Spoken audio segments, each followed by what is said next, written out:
Morning అయిందండి. మళ్ళీ ఇంట్లో పనులైతే స్టార్ట్ అయిపోయినాయనమాట. ఇక ఒకదాని తర్వాత ఒకటి వెంటనే చేసేసుకోవాలి.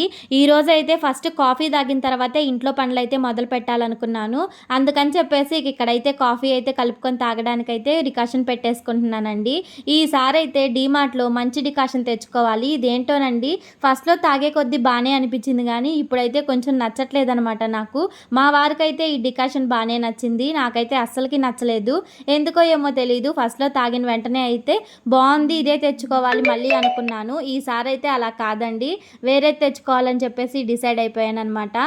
ఇక్కడ కాఫీ తాగేసిన తర్వాత కొంచెం సేపు అలా కూర్చుండిపోయిన తర్వాత ఇల్లైతే ఊడుస్తున్నాను. ఇల్లు ఊడవడం నాకు ఈజీయే కానండి, బట్టలు మడతేయాలంటే నాకైతే నా తల ప్రాణం తోక్కొచ్చేసిద్దనమాట. నాకు అన్ని పనులు ఈజీగానే అనిపిస్తాయి గానీ, ఈ బట్టలు మడతేయాలంటే చాలా ఇసుకు. మరెందుకో తెలీదు, చాలా మందిలో బట్టలు మడతేయడమే ఇసుకు కదా! నాకు కూడా అదే అండి. ఇక్కడ బొమ్మలు చూసారా ఎన్నుంటాయో, బొమ్మలతో మాత్రం మా పిల్లలు అస్సలకి ఆడరు. దిండ్లు, దుప్పట్లు, గిన్నెలు వీటిలతోనే ఆడుకుంటూ ఉంటారనమాట. ప్రతి ఇంట్లో కూడా ఇలాగే అవుతుందో ఏమో తెలీదు.